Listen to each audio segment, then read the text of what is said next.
Irmãos, o tema da nossa conferência é sobrenatural. É algo que está acima do natural. E eu quero convidar você a abrir a sua Bíblia em 1 Coríntios capítulo 15. 1 Coríntios capítulo 15. E se você quiser segurar com seu dedinho gospel aí, e abrir também em Romanos capítulo 1, mas eu vou projetar para você os textos aqui. Uma coisa que, enquanto você abre, me chama a atenção, é que todos os anos nós temos conferência. Nós temos a conferência aqui, nós temos a conferência em Campinas, nós temos a conferência em Mauá, nós temos a conferência em Goiânia, nós temos a conferência dos Kids, nós temos muitas capacitações, e às vezes nós vemos nessas conferências e capacitações, irmãos, tantas pessoas recebendo tanto de Deus. Eu já vi pessoas saírem da conferência embriagadas pelo poder de Deus, pela unção do Espírito, pelo sobrenatural de Deus. E aí você olha para determinados líderes, discipuladores, algumas pessoas, alguns irmãos apaixonados por Deus. E às vezes você pergunta, né? Você imagina, olha, dessa vez essa pessoa rompe. Agora vai. Mas aí passa um tempo e parece que as pessoas voltam, algumas delas, ou a maioria delas, voltam na mesma. Parece que a pessoa agora ela precisa novamente de uma nova conferência, de uma nova carga, de novas palavras, de uma nova unção, de um novo sobrenatural de Deus, para que ela possa recarregar as baterias de novo. O tema da minha palavra, eu sei que Deus vai fazer grandes coisas nesses dias.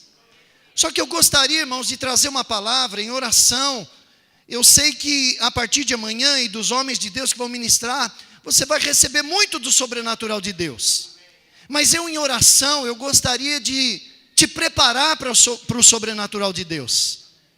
Talvez hoje você não vai receber um sobrenatural como você está pensando, mas eu quero que você se prepare para o que vai acontecer amanhã e nesses próximos dias. Sabe, a palavra de Deus, ela diz que uma das imagens que a Bíblia relata a nosso respeito, é que nós somos vaso. E você como vaso, você veio para essa conferência, e Deus ele quer derramar uma nova medida de poder sobre a sua vida. Uma nova medida de unção, uma nova medida do sobrenatural de Deus. Sabe, dia 31 de outubro agora, o pastor Aloysio fez até a propaganda de um livro aqui. 31 de outubro agora nós fazemos a comemoração de 500 anos da Reforma Protestante. Através de um padre, através de um homem conformado, através de alguém em busca do sobrenatural. Esse homem, lendo a Bíblia, ele recebe a revelação de Deus, e o resumo da palavra de Deus, do impacto na vida dele, é o versículo de Romanos capítulo 1, verso 17, e ali ele descobre que o justo viveria pela fé. Sabe, mas é interessante que ali, há 500 anos atrás, nós passamos por uma renovação, por isso que é chamada de Reforma Protestante. Por quê? Porque depois de tantos anos, o povo tinha se desviado da verdade, tinha se desviado da essência, da graça de Deus, e o povo estava servindo a Deus através de obras, e através desse homem de Deus, ele nos traz a revelação de que não era mais por obras, mas pela graça. O justo vive pela fé. O sobrenatural de Deus acontece pela fé. Mas é interessante que naquela época houve um voltar tão grande para a essência da palavra de Deus, para a graça, que nós temos ouvido tanto nesses dias e tem tanto nos impactado. Muitas vezes eu tenho me sentido, já estou indo para 30 anos, 29 anos de vida cristã, e às vezes eu tenho me sentido como uma criança, falo, meu Deus, eu tenho que aprender tudo de novo. Porque vivemos tantos anos na lei, fazendo a obra de Deus, com desejo, com paixão. Mas quantas coisas nós fizemos na força do braço, na obra da lei. Agora é interessante, irmãos, que quando nós vemos a reforma protestante em 1517, parece que faltava alguma coisa. E 400 anos depois, em 1906, Deus vem e complementa de um lado a palavra, de um lado a graça, e agora o Senhor complementa com o poder. Na Rua Azusa, talvez você já ouviu falar do grande avivamento do Pentecostes. Todo o movimento pentecostal que você vê nos dias de hoje, as nossas igrejas no Brasil, saíram daquele avivamento, daquele reavivamento da Rua Azusa, através de um homem chamado William Joseph Seymour. Em 14 de abril de 1906, e isso durou de 1906, esse avivamento da Rua Azusa alastrou o mundo em poder e sobrenatural, o batismo em línguas, a fé em ação. Agora nós tínhamos por um lado a palavra, e agora nós tínhamos o complemento de poder. Sabe, Jesus, ele disse certa vez para os fariseus, lá em Mateus capítulo 22, verso 29, Jesus dá uma exortação aos fariseus e diz assim para ele: vocês erram porque não conhecem as Escrituras e nem o poder de Deus. Sabe, há uma unidade, irmãos. Nós temos recebido muito das Escrituras nesses dias, mas Deus tem despertado em nosso coração uma sede pelo sobrenatural. Um desejo sim pela palavra, mas queremos complementar esta palavra com o poder, com a glória de Deus, com a ação de Deus. Porque como nós vimos aqui num versículo ainda há pouco, o Senhor Jesus nos prometeu que nós faríamos obras ainda maiores do que Ele fez. Isso como igreja, o desejo de Deus é que nós venhamos entrar em ação nesse nível sobrenatural, e esse fluir do poder de Deus, do sobrenatural de Deus, ele comece a acontecer nas nossas casas, na escola, no trabalho, nas ruas, que saia de dentro da igreja e nós possamos viver isso. O Senhor Jesus, ele disse: aquele que tem sede, venha a mim e beba. E aí ele nos faz uma promessa: aquele que de mim beber, do seu interior rios de água viva fluirão. Ou seja, a água que tem nos saciado, ela vai fluir de nós, em nós e de nós, para saciar a sede dos outros. E através do sobrenatural também, irmãos. Sabe, se nós formos avaliar, existem 4 tipos de igreja. Jesus falou: errais por não conhecer as Escrituras e nem o poder.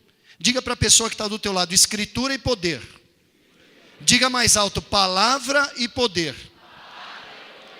Você sabia que existem hoje, falando de Brasil, igrejas que não têm nem palavra e nem poder?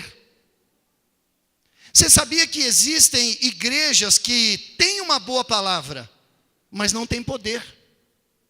Por outro lado, existem igrejas que têm poder, mas não têm palavra. Você entra num culto, há um poder, uma glória, você cai na unção, e você sente a atmosfera do sobrenatural de Deus em meio aos irmãos, mas depois você pega aquilo, você sai daquele lugar e você fala: bom, mas o que eu levo para mim? O que eu levo para casa? O que eu levo para minha segunda-feira, para minha semana? E às vezes é muito reprepré, há poder, mas não tem palavra. E existe um 4º tipo de igreja, irmãos, que é aquela igreja que tem palavra, mas tem poder. Vira para a pessoa que está do teu lado e pergunta assim para ela: que tipo de cristão, de crente você quer ser? Sem palavra, sem poder? Poder sem palavra, palavra sem poder? Ou que tenha palavra e que tenha poder? Quantos querem mais do conhecimento e do poder de Deus nessa noite e nesses dias? Diga glória a Deus. Aí, irmão, aí fica uma pergunta para nós e que eu quero fazer para você. Por que você quer mais da palavra e mais do poder de Deus? Já não está bom? Para você, tudo que você tem recebido nesse tempo, já não está bom? Por que você veio em mais uma conferência? Por quê? eu quero deixar essa pergunta para você: por que que nós muitas vezes somos insaciáveis e queremos mais e mais conhecimento, mais poder de Deus? Para quê, irmãos? É por isso que nessa noite eu quero colocar o tema da nossa palavra, é como mantermos a unção de Deus em nós. Lembre-se, você como vaso, como manter tudo que você tem recebido e tudo aquilo que você vai receber nesse dia. Sabe, eu quero ler com você em 1 Coríntios, capítulo 15, verso 10. O apóstolo Paulo, ele está dizendo assim: mas pela graça de Deus sou o que sou, e a sua graça que me foi concedida não se tornou vã. Antes, trabalhei muito mais do que todos eles. Ele está dizendo sobre os apóstolos. Todavia, não eu, mas a graça de Deus comigo. Irmãos, o apóstolo Paulo, primeiro, ele está tendo a humildade de dizer que aquilo que ele fez no seu ministério, a unção que ele recebeu, o sobrenatural, a revelação da palavra, ele está nos dizendo aqui que tudo era pela graça de Deus. Pastor, o apóstolo Paulo, ele é considerado como o pregador da graça. Agora é interessante que, ao mesmo tempo que ele está dizendo que tudo que ele recebeu da graça de Deus, ele está dizendo: e a sua graça que me foi concedida não se tornou em vão. Antes, trabalhei muito mais do que todos eles. O apóstolo Paulo, ele está se referindo aos outros apóstolos, ele está se referindo aos outros discípulos. E é interessante que ele está dizendo: olha, tudo aquilo que eu tenho recebido da parte de Deus, as unções que eu tenho recebido, as revelações, eu quero dizer a vocês que não se tornou vã.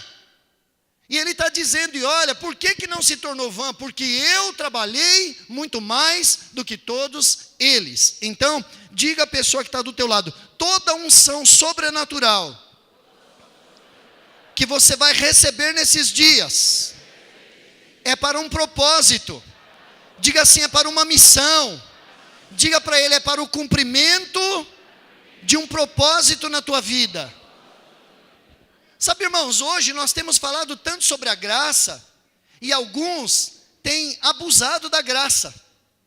Alguns têm falado: olha, mas se tudo agora é pela graça, se já não há mais maldição, então olha, eu vou uma vez por mês no culto.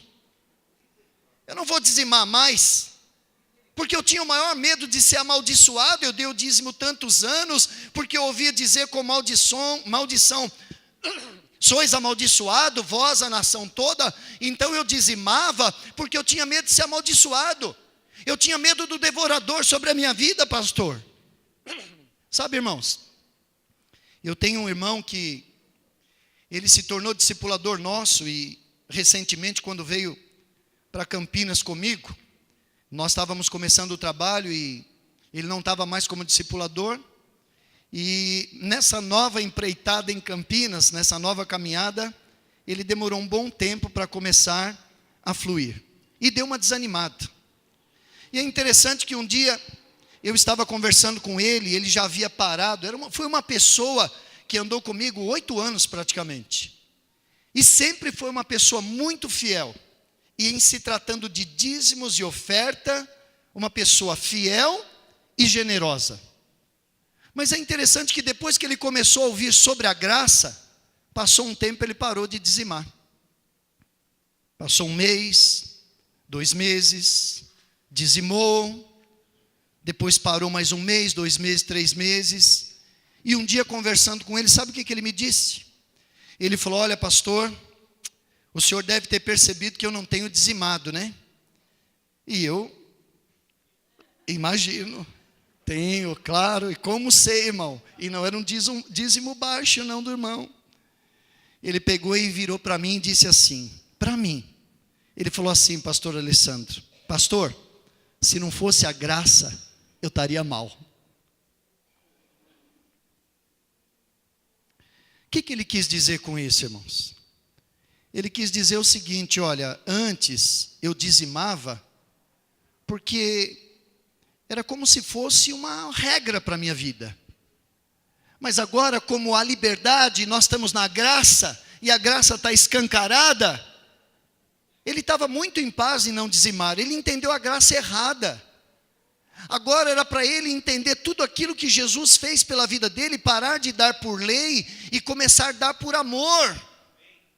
Mas o que eu quero dizer, irmãos, tem muitas pessoas que têm entendido que a graça é um passaporte para não fazer mais nada no reino, mais nada na obra do Senhor. O apóstolo Paulo, nesse versículo, ele deixa claro que ele está dizendo, olha, mas pela graça de Deus eu sou o que sou. Em outras palavras, pela graça de Deus eu tenho o ministério que eu tenho. Pela graça de Deus eu tenho tido a revelação que eu tenho tido. Pela graça de Deus eu tenho feito o que tenho feito e aberto as igrejas que eu tenho aberto. Agora ele diz, mas e a sua graça que me foi concedida não se tornou vã. Agora eu faço uma pergunta para você, irmão. Apesar de tanta revelação que nós temos recebido da graça, será que é possível tornar a graça nas nossas vidas vã? Sem objetivo? Será que é? O apóstolo Paulo, ele está dizendo que sim. E aí ele complementa dizendo, eu quero dizer para vocês que a graça, ela não se tornou vã na minha vida. Eu tenho revelação da graça, mas agora, por amor a tudo aquilo que Jesus fez pela minha vida, essa graça, os dons, o poder, a unção, a revelação que é a graça de Deus que tem sido derramado sobre a minha vida, ela não vai ficar armazenada, ela não vai ficar parada, ela não vai se tornar em vão. Pelo contrário, eu trabalhei e tenho trabalhado. E ele diz, e não tenho trabalhado pouco não, porque o que Jesus fez por mim, a revelação da graça que eu tenho trabalhado muito mais do que todos os outros. Eu quero ler com você Romanos 1, verso 14. Romanos 1, verso 14 até o 17, mas principalmente o 14 e 15. Ele diz assim, pois sou devedor, tanto a gregos como a bárbaros, tanto a sábios como a ignorantes.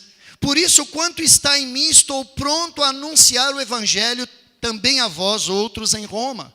Verso 16.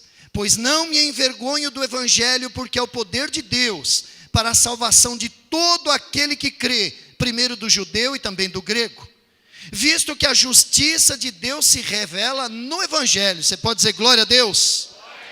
Aí ele diz de fé em fé, como está escrito. Aqui foi onde Martinho Lutero se deparou. O justo viverá por fé. Paulo, ele diz que estava ciente de que havia uma dívida sobre a vida dele, irmãos. A palavra de Deus está dizendo, aqui no começo do verso 14, quando ele diz que trabalhou mais do que os outros, você sabe que o apóstolo Paulo, ele não vivia a tempo integral da obra, não tinha um salário, e ele era um fazedor de tendas. Então, quando ele diz que trabalhou muito mais do que todos os outros, não era fazendo tendas. Aqui Romanos verso 1, verso 14, capítulo 1, verso 14, nos dá uma dica do que era. Ele estava dizendo, olha, pois eu sou um devedor. Eu sei que eu fui alcançado pela graça de Deus, eu estava condenado, eu estava perdido. Jesus pagou a minha dívida e agora eu me tornei um devedor também. E ele diz, por isso, quanto está em mim, estou pronto a anunciar o evangelho. Qual era a dívida que o apóstolo Paulo tinha, irmãos? Qual é a dívida que ele tinha consciência de que a graça não se tornou vã na vida dele? Depositar na vida dos outros aquilo que ele tinha recebido na vida dele. Diga para a pessoa que está do teu lado, tudo que você vai receber nesses dias é com um propósito. Diga assim, você é um devedor.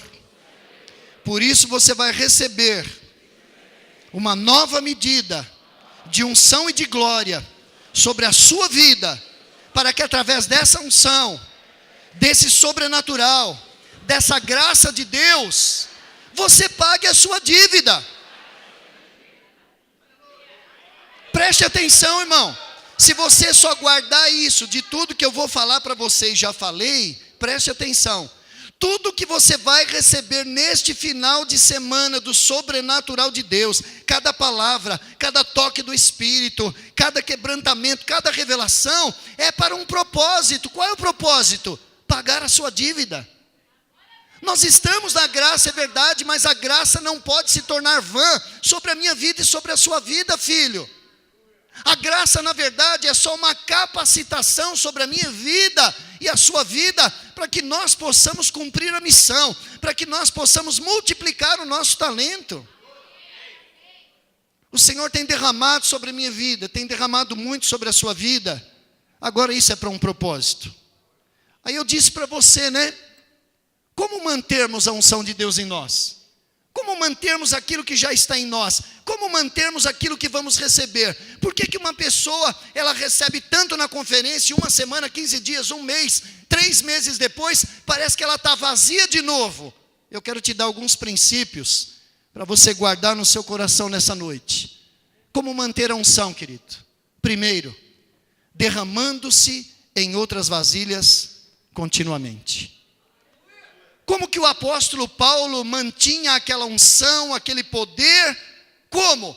Porque ele tinha consciência que era um devedor, ele tinha consciência que toda a graça e todo o poder que ele havia recebido sobre a vida dele, não deveria ser em vão, mas deveria ser para pagar uma dívida para com os judeus, para com os gregos, para com os bárbaros, para com o vizinho, para com os parentes. Eu quero dizer para você nessa noite, que você mantenha a unção de Deus sobre a sua vida, de tudo que você já tem, e de tudo aquilo que você vai receber nesses dias, entendendo que você precisa derramar-se em outras vasilhas. Sabe, aqui tem uma passagem que eu gosto muito, está em 2 Reis, capítulo 4, de 1 a 7, e aqui conta uma história de uma mulher. Eu não vou ler o texto todo para nós ganharmos tempo, e conta a história de que essa mulher, o esposo dela, era um dos discípulos do profeta Eliseu. Vamos dizer que o esposo dela era um pastor auxiliar do pastor Eliseu. E a palavra de Deus diz que esse discípulo, ele veio a falecer. Certamente ele tinha feito alguns negócios, não sei se era a compra da casa própria, não sei se era um cavalo que ele tinha comprado na época que não tinha carro. A Bíblia não relata, mas diz que ele morreu e deixou uma dívida.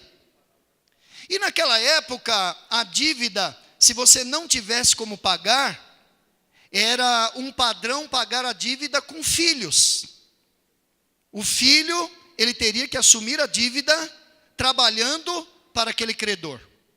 Vamos supor que ele comprou um campo, ele comprou um pedacinho de terra, um sítiozinho, uma chacrinha lá, e de repente ele não conseguiu pagar metade do valor daquela propriedade. E agora morreu, a mulher não tem dinheiro, aí os credores vêm então até a casa dela, bate na porta e fala: Dona Maria, eu queria falar com o seu marido, eu vim buscar a prestação desse mês do sítio que ele comprou. Olha, tem uma notícia triste para dar para o senhor, mas o meu esposo faleceu. Aí o credor diz então para aquela mulher, fala: então nós temos um problema, se ele faleceu, a senhora tem o dinheiro para pagar a prestação ou quitar a dívida? Ele tinha algum dinheiro na poupança, alguma coisa, algum investimento? Não, nós não temos nada.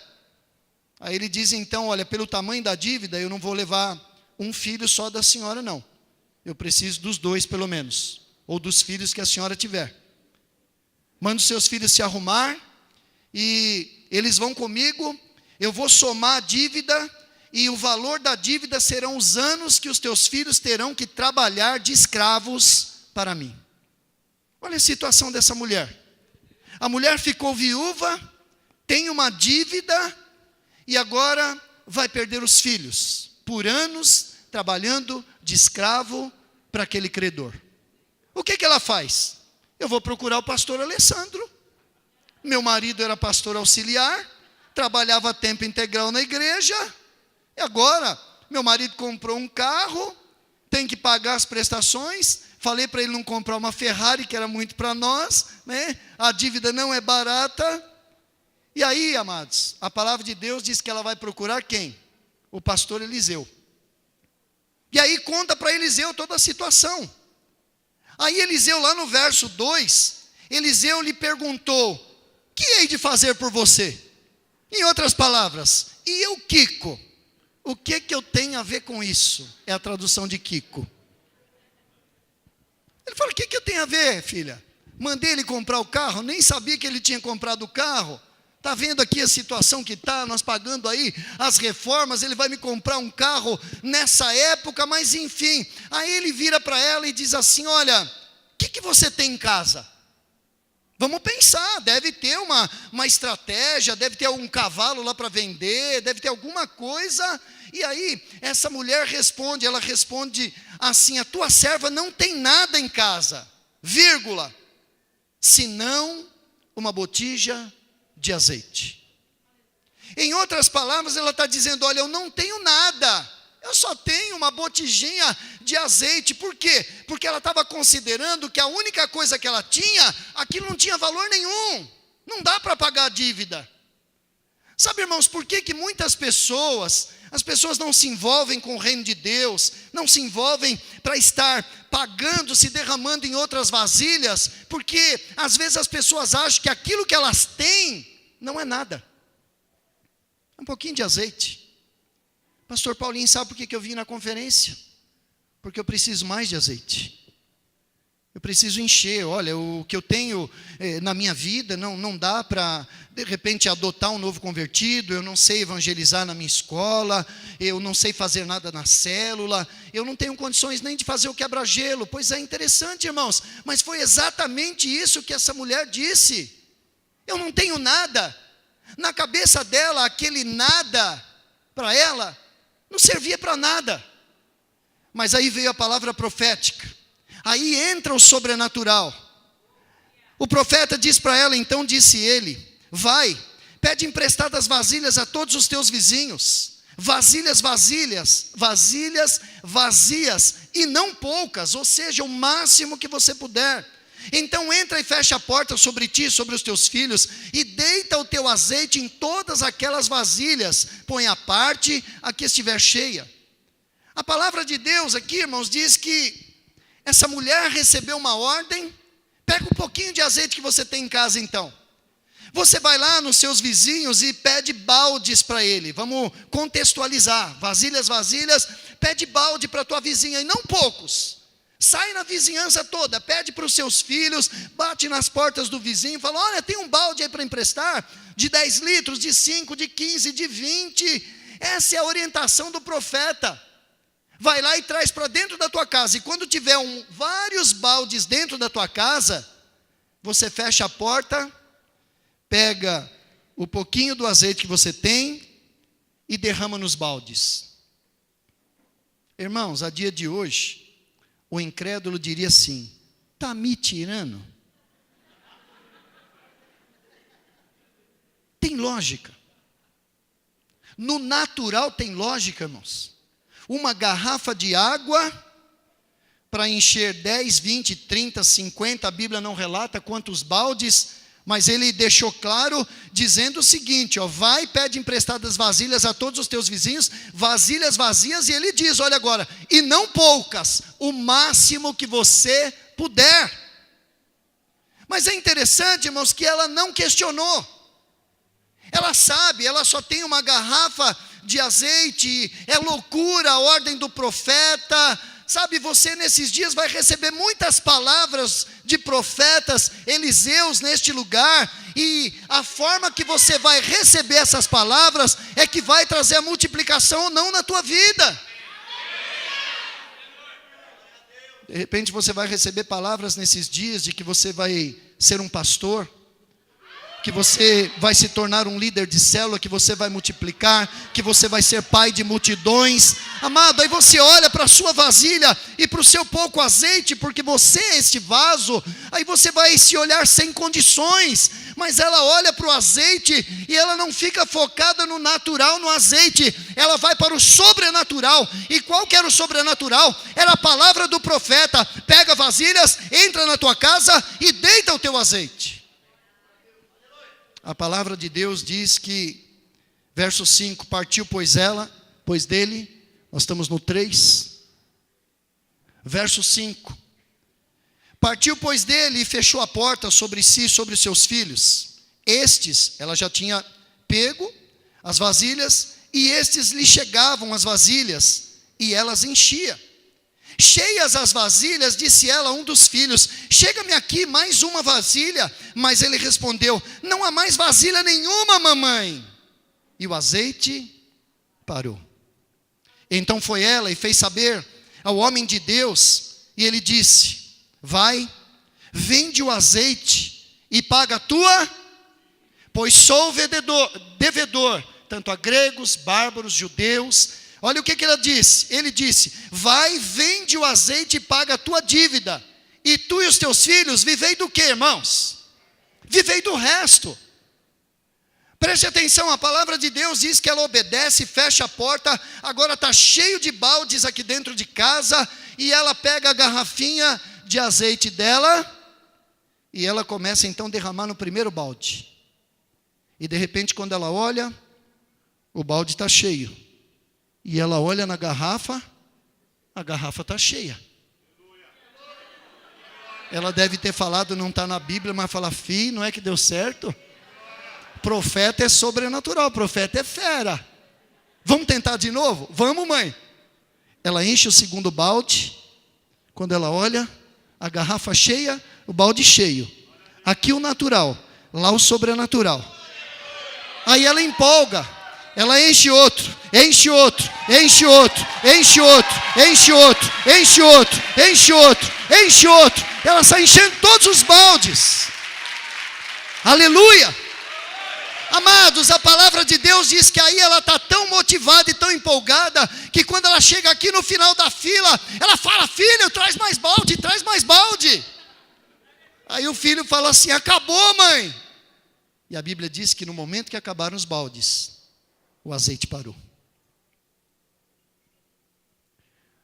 Como mantermos a unção de Deus em nós, irmãos? Derramando-se em outras vasilhas. Você sabe por que o azeite muitas vezes para na minha vida e na tua vida uma semana depois da conferência, 2, 1 mês, 3 meses? Porque nós recebemos muito óleo da parte do Senhor, muita revelação, muito poder, muito sobrenatural. Mas o que acontece? Continuamos nos achando indignos de derramar em outras vasilhas. Outros até sabem que tem uma dívida e que tem uma missão, mas não querem derramar, não querem ter o trabalho, não querem gastar o azeite.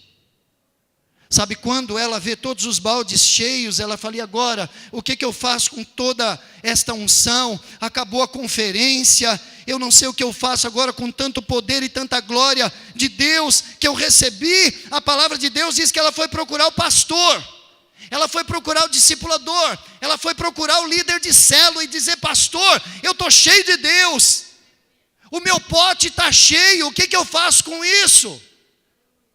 Aí o profeta vira para ela no verso 7. Então foi ela e fez saber ao homem de Deus, e ele disse: vai, vende o azeite e paga a tua dívida, e tu e os teus filhos vivei do resto. Sabe por que muitas vezes, irmãos, nós perdemos a unção de Deus em nós? Quando eu estou falando de unção, esse poder, esse sobrenatural, porque nós não queremos viver do resto. Nós queremos viver com tudo. Nós queremos guardar tudo para nós. Tudo aquilo que recebemos, sabe, nós guardamos.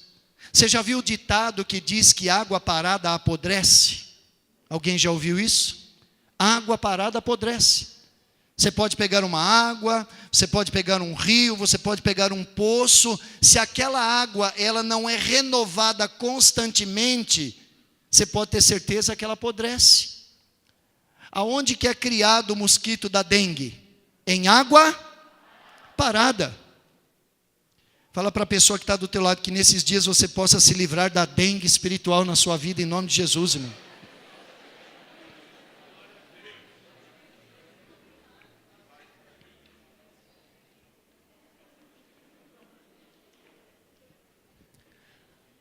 Como mantermos a unção de Deus em nós, irmãos? Então, em primeiro lugar, vou voltar a dizer o que eu disse para você lá no começo.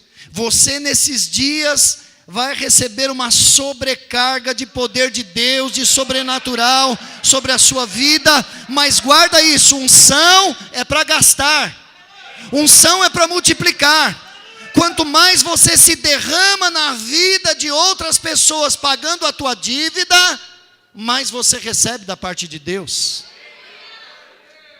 Sabe, você pode prestar atenção quando você ministra na vida de alguém. Muitas vezes você fica mais cheio do que aquela pessoa. Quando você prega o evangelho para alguém, às vezes aquela pessoa não recebeu tanto, mas você sai cheio de alegria, cheio de satisfação. Por quê? Porque você está se derramando em outras vasilhas e você está enchendo a sua própria vida. Segundo princípio que eu quero trazer para você, de como mantermos a unção de Deus em nós, não perdendo tempo da sua visitação. Essa visitação não é a sua, mas é a visitação do Senhor. Eu quero dizer para você, irmãos, que nós estamos vivendo nesses dias o melhor tempo de vinho novo, de Amave, de água viva que nós já vivemos até hoje. Sabe, eu quando estava em Mauá, como pastor dos jovens, e trabalhei ali, tive o privilégio de trabalhar com o pastor Silvio, nós chegamos em Mauá quase 2.000 jovens. Passamos por um mover assim poderoso da parte de Deus. E só eu sei o que eu tinha de lei dentro de mim, irmãos. Era impressionante. Os cabras trabalhavam na pressão. Vai lá, derrotado, tem que multiplicar, tem que crescer. Irmãos, e dava certo. Mas qual que era o problema? O povo cansava no caminho. Eles estavam fazendo muitas vezes o ministério por obras, para agradar a Deus, para se sentir bem. Hoje nós temos aprendido que você não precisa mais fazer a obra dessa forma. Hoje a graça de Deus que está sobre a sua vida, é essa graça que te capacita. Quando você descobre o amor revelado de Deus, de Jesus por você, agora você vai fazer por amor, por prazer, para tentar agradar a Deus em fé, por tudo aquilo que você tem recebido da parte de Deus. Então, se naquela época, irmão, já houve um grande mover de Deus, e muita coisa foi na lei, eu já pedi perdão para os jovens publicamente em Mauá. Falei, irmãos, me perdoe, porque eu judiei muito de vocês. Mas hoje, irmãos, com tanta revelação, deixa eu dizer uma coisa para você, nós estamos vivendo o melhor tempo de vinho novo, de água viva, de Amave, de videira, de vinha. Agora o Senhor está nos trazendo um despertamento para o sobrenatural.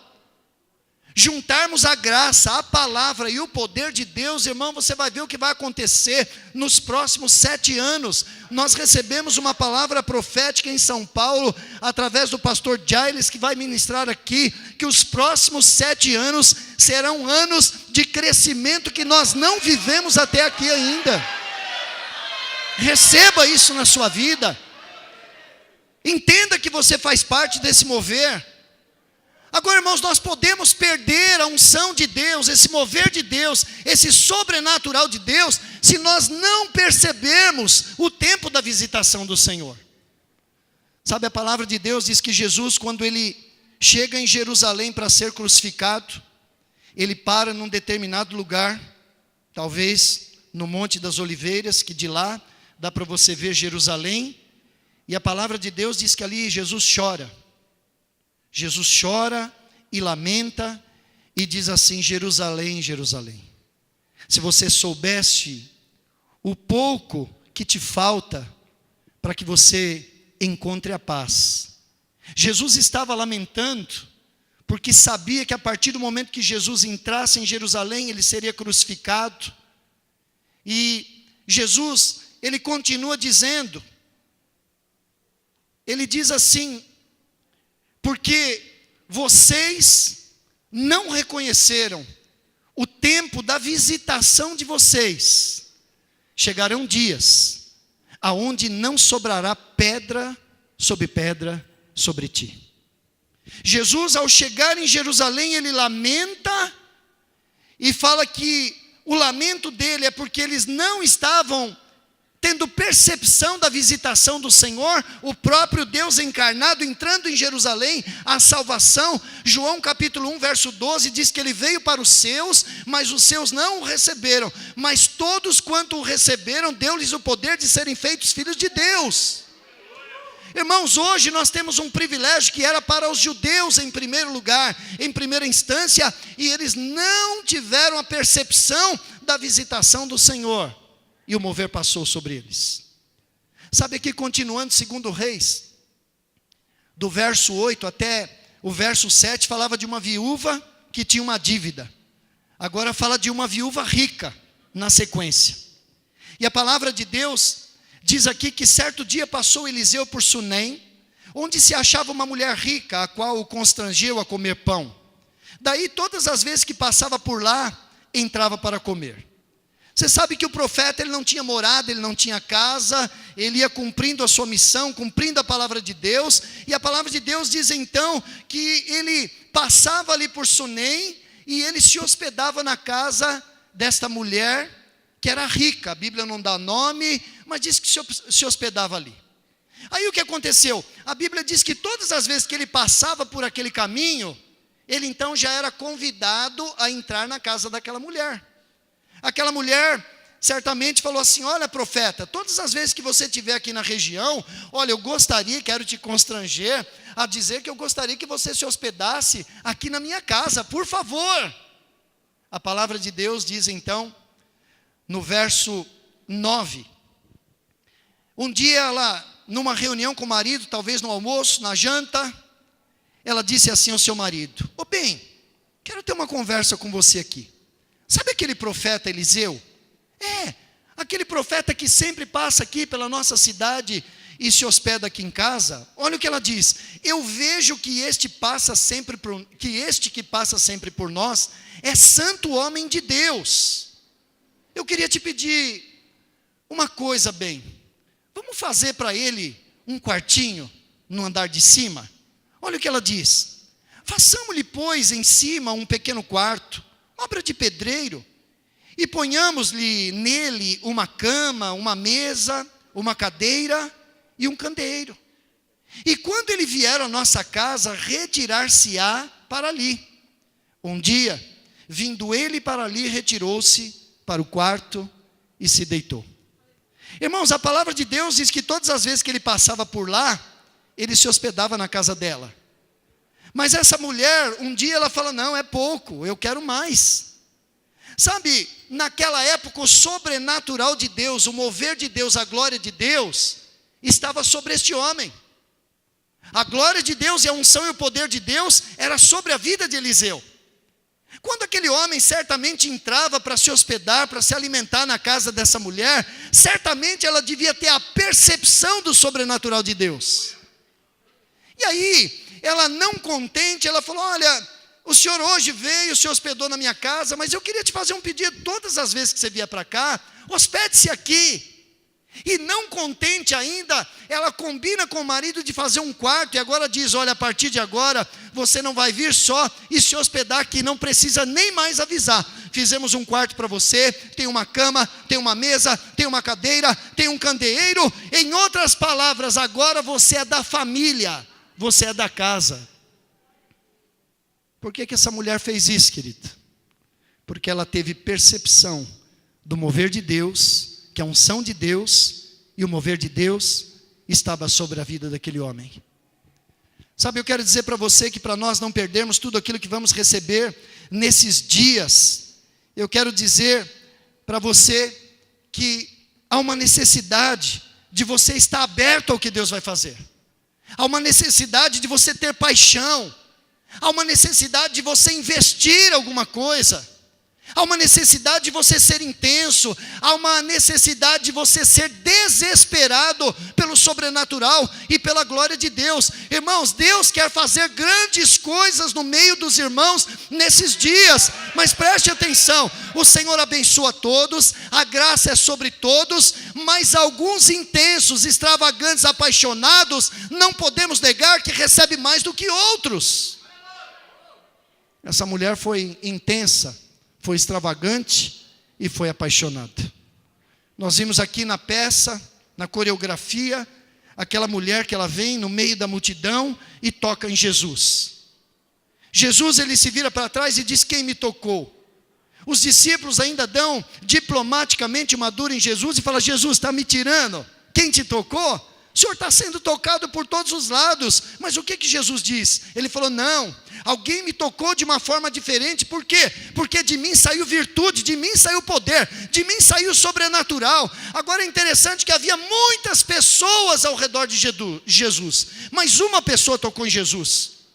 A palavra de Deus diz que quando o cego Bartimeu é curado ali na estrada de Jericó, havia outros cegos, mas por que o cego de Jericó foi curado e a Bíblia não relata outros? Por quê, irmãos? Porque havia intensidade, havia extravagância. Mandaram ele calar a boca: ceguinho, fica quieto, você está dando escândalo. E a Bíblia diz que cada vez ele gritava mais alto: filho de Davi, tem misericórdia de mim.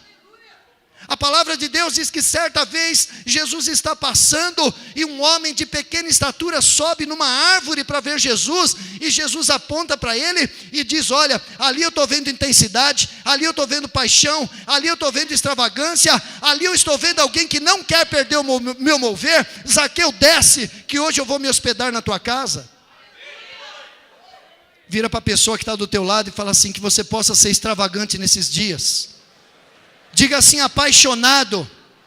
Fala assim: irmão, não perca a visitação do Senhor nesses dias de jeito nenhum, em nome de Jesus Cristo. Aleluia.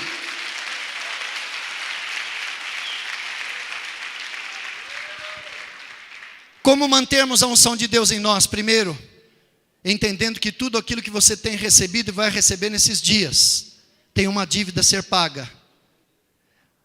A graça não pode se tornar vã na minha vida e na sua vida.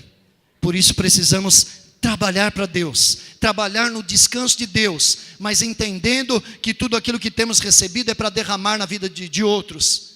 Como manter a unção de Deus sobre as nossas vidas, não perdendo esse tempo, não perdendo esta conferência, esse tempo de visitação do Senhor. Faça um quarto, querido, para a glória de Deus. Prepare uma cama, prepare um candeeiro, prepare uma mesa e diga: Senhor, hospede-se na minha vida, hospede-se no propósito que o Senhor tem para a minha vida. Traga-me revelação, leve-me a novos níveis em nome de Jesus.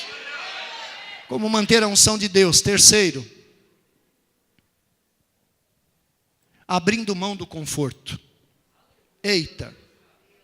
Quando o apóstolo Paulo diz que trabalhou mais do que todos os outros, não quero negar para você, irmão, estamos debaixo de um grande mover da graça, mas há um custo.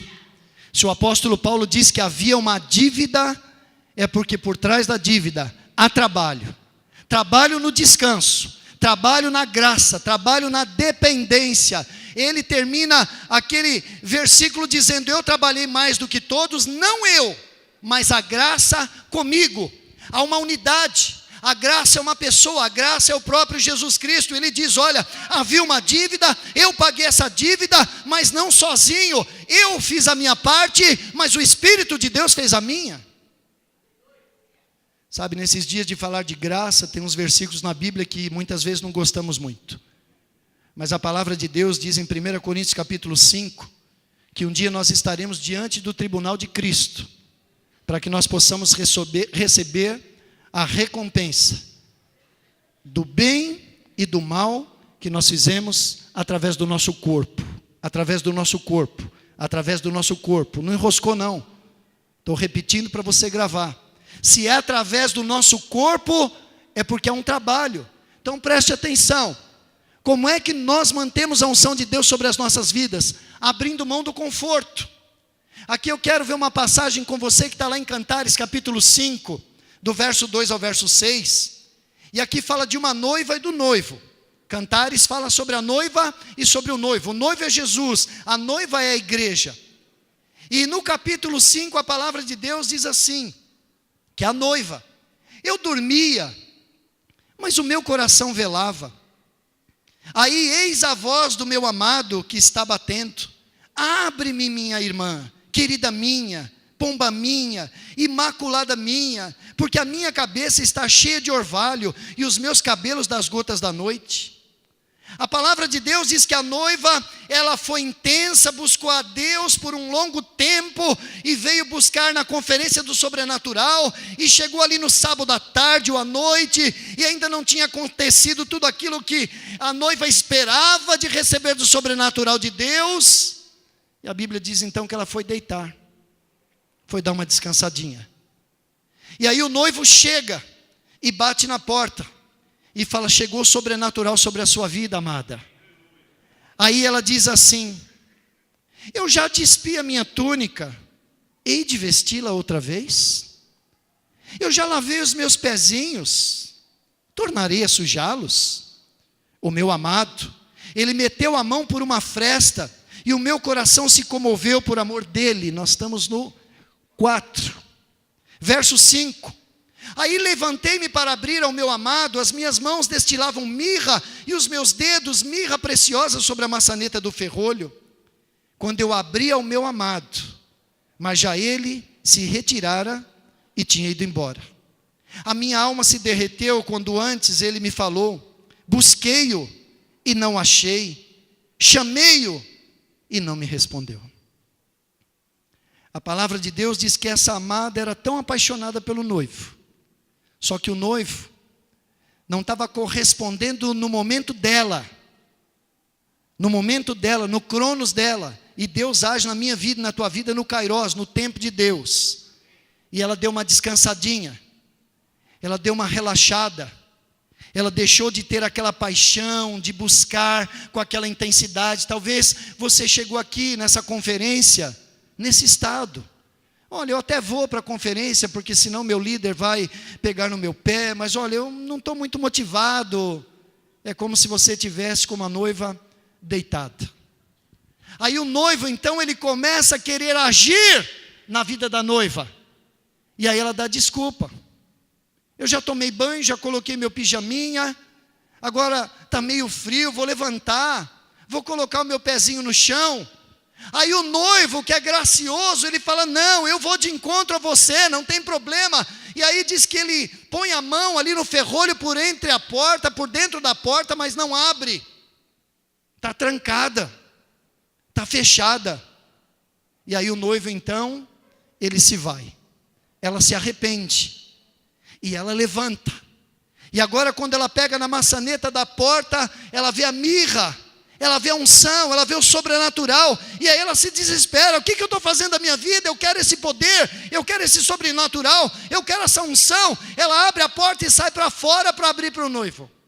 Só que a Bíblia diz que o noivo já não estava mais. Sabe, querido, como manter essa unção e esse poder de Deus que você tem e que vai receber nesses dias? Vencendo os empecilhos e os impedimentos. Sabe, à medida que nós queremos, abrindo mão do conforto, aliás, à medida que nós queremos mais da glória de Deus e mais do poder de Deus, saiba que vai haver um preço, e muitas vezes o preço de um conforto. Muitas vezes para você derramar o seu azeite na vida de outras pessoas, vai ser necessário sair do conforto. De repente, para você preparar uma palavra para levar na célula, uma edificação que o teu líder tem te desafiado. De repente, para liderar uma célula que você, como líder em treinamento, tem sido desafiado. Precisa você abrir mão do conforto. Quarta coisa, para nós estarmos mantendo a unção de Deus em nós, superando os empecilhos e impedimentos. Vai haver adversidades. Preste atenção, principalmente você que é jovem. Quando você decide cumprir o propósito de Deus, quando você decide cumprir a missão que Deus tem para a tua vida, é para todos, mas eu quero falar para você, principalmente jovem. Quando você decide ser intenso e se derramar em outras vasilhas, aproveitar o tempo da visitação do Senhor, deixar o teu conforto de lado, vencer os empecilhos, você pode ter certeza que você vai definir os seus amigos e os seus inimigos. À medida que você quiser entrar com Deus e andar com Deus num novo nível de sobrenatural e de glória, você pode ter certeza que você vai arrumar adversidades, problemas. E muitas vezes com pessoas até de dentro da igreja. Pessoas que vão querer te barrar. A palavra de Deus diz que essa noiva então, ela sai desesperada pelas ruas em busca do noivo, em busca do sobrenatural, em busca do cumprimento profético. E a palavra de Deus diz assim: encontraram-me os guardas que rondavam pela cidade, espancaram-me e feriram-me, tiraram-me o manto os guardas dos muros. Conjuro-vos, ó filhas de Jerusalém, se encontrardes o meu amado, que lhes direis? Que desfaleço de amor. A palavra de Deus diz que a princípio ela estava no conforto dela e ela não quis responder ao chamado do noivo. Só que depois ela despertou no caminho, como muitos acontecerá nessa conferência nesses dias. Talvez você entra aqui e não queria deixar o teu conforto, talvez você está passando, já passou da tua vida muitos moveres e muitas unções, e hoje você precisa ser renovado. Mas saiba de uma coisa: quando você se levantar para buscar mais desse sobrenatural, e você tiver o desejo de derramar-se em outras vasilhas, aproveitar o tempo da visitação do Senhor, vai haver empecilhos. A Bíblia diz que ela sai agora, e ela vai em busca do sobrenatural. A noiva vai em busca do noivo, ela vai em busca daquela unção. E a palavra de Deus diz que no caminho os guardas espancam ela. A Bíblia diz: encontraram-me os guardas, espancaram-me e feriram-me. Isso fala do quê? De adversidades que virão sobre a sua vida para te desmotivar. Você vai receber muito de Deus, mas preste atenção, nós temos um inimigo. Ele vai tentar te desmotivar. Mas para você manter a unção de Deus sobre a sua vida, querido, permaneça firme. A palavra de Deus diz que com essa mulher, não foi? Pode pôr para mim, por favor? Isto. A palavra de Deus diz que mesmo ela ferida, mesmo espancada, ela não volta para casa. Ela continua em busca do noivo. E a palavra de Deus diz assim, que aquelas filhas de Jerusalém encontraram com ela e dizem assim para ela: para onde foi o teu amado, ó mais formosa entre as mulheres? Que rumo tomou o teu amado? E o buscaremos contigo. E ela diz: o meu amado desceu ao seu jardim, aos canteiros de bálsamo, para pastorear nos jardins e para colher os lírios. Ela agora está enfrentando as adversidades. Ela está enfrentando os empecilhos, e a unção é tão grande sobre a vida dela, a motivação, a intensidade é tão grande, que agora ela começa a impactar a vida até dessas mulheres ali, das filhas de Jerusalém, e elas ficam tão impactadas pelo amor dela, dessa noiva, pelo noivo, que elas dizem assim: olha, aonde foi o teu amado, e nós vamos te ajudar a procurar o teu amado. O que significa isso, querido? À medida que você colocar em prática, no seu dia a dia, tudo aquilo que você vai receber nesses dias, algumas pessoas você vai definir na sua vida é verdade, mas outras serão impactadas a tal ponto com a unção de Deus sobre a tua vida, que elas vão dizer: eu quero essa unção, eu quero esse poder sobre a minha vida, eu quero esse sobrenatural sobre a minha vida, eu quero seguir você, eu quero ter o mesmo poder de Deus e a mesma unção que você tem. Aqui na verdade elas estão dizendo: para onde foi o teu amado? E nós vamos buscar ele juntamente com você. Por quê? Porque elas estavam impactadas por ver o amor, a dedicação, a graça, o poder de Deus que havia sobre a vida daquela noiva. Quantos querem, diga glória a Deus. E para finalizarmos nessa noite, quinto princípio para não perdermos, para mantermos a unção de Deus em nós. Por favor, coloque para mim.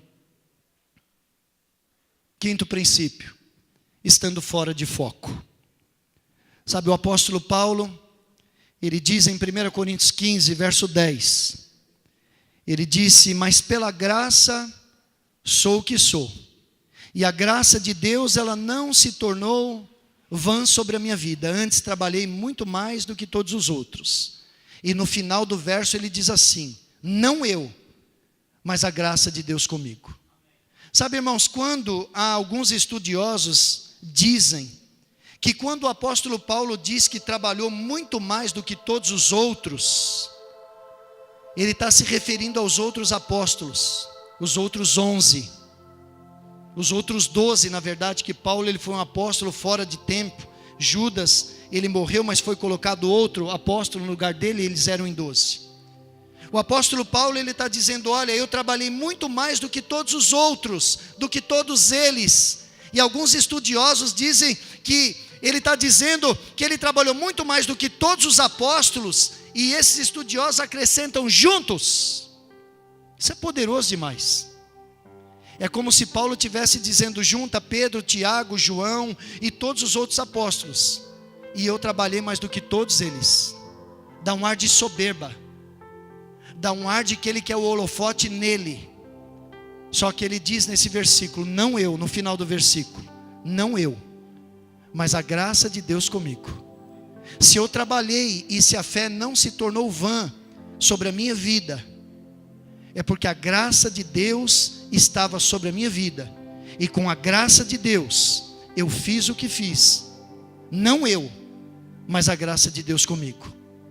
O apóstolo Paulo estava pegando a coroa de todo o trabalho dele, de toda a unção, de todo o testemunho, de tudo que ele representou para o evangelho, e estava dizendo, Jesus, se eu fiz o que fiz, não foi por mim mesmo, foi a tua graça sobre a minha vida. E se eu trabalhei, não trabalhei sozinho, mas a tua graça comigo. Eu quero finalizar com esse texto de Moisés. A Bíblia diz que Moisés, nessa fase de Êxodo 33, ele já havia passado o Mar Vermelho, ele já tinha visto as 10 pragas no Egito, ele estava vendo carne cair do céu através das codornizes, pão todos os dias, água, sombra, calor. Moisés já tinha experimentado muitos milagres do Senhor, mas um dia diz que ele chega diante do Senhor e faz uma oração. Ele diz, Senhor, eu tenho visto tantos milagres, tanto sobrenatural do Senhor, mas eu rogo-te que me mostres a tua glória. Respondeu-lhe o Senhor, eu farei passar toda a minha bondade diante de ti, e te proclamarei o nome do Senhor. Eu terei misericórdia de quem eu tiver misericórdia, e me compadecerei de quem eu me compadecer. E o Senhor acrescentou, não me poderás ver a face, porque ele queria ver a face do Senhor, porquanto homem nenhum verá a minha face e viverá. Disse mais o Senhor, eis aqui um lugar junto a mim, e tu estarás sobre a penha, quando passar a minha glória. Eu te porei numa fenda da penha, e com a mão te cobrirei, até que eu tenha passado. Depois, em tirando eu a mão, tu me verás pelas costas, mas a minha face não se verá. Moisés, ele está com tanta sede de Deus, irmãos. Ele era tão ansioso por essa graça, por essa glória, pelo poder, pela intimidade do Senhor, que um dia, apesar de ver tantos sinais, ele fala, Senhor, deixa eu ver o teu rosto, deixa eu ver a tua glória. O Senhor vira para ele e fala, Moisés, você não sabe o que você pede, filho. Eu entendo a intensidade do teu coração, mas você não sabe o que você está pedindo. Ninguém jamais viu a minha face, ou verá e permanecerá vivo. Mas eu, vendo a tua intensidade, eu vou satisfazer um pouquinho do teu desejo. Ali há uma rocha, e tem uma fenda nessa rocha. Eu vou te colocar na fenda da rocha, e eu vou colocar a minha mão, e vou passar.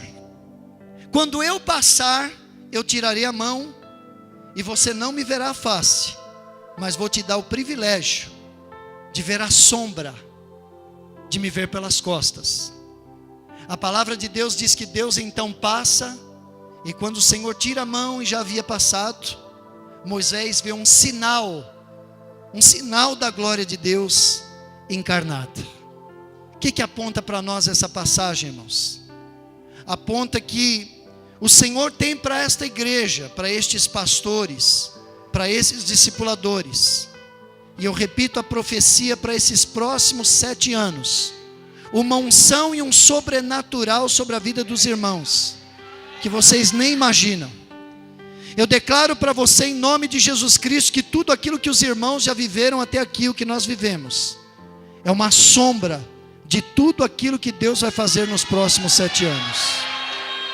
Mas saiba de uma coisa: como mantermos a unção de Deus sobre as nossas vidas, estando fora de foco.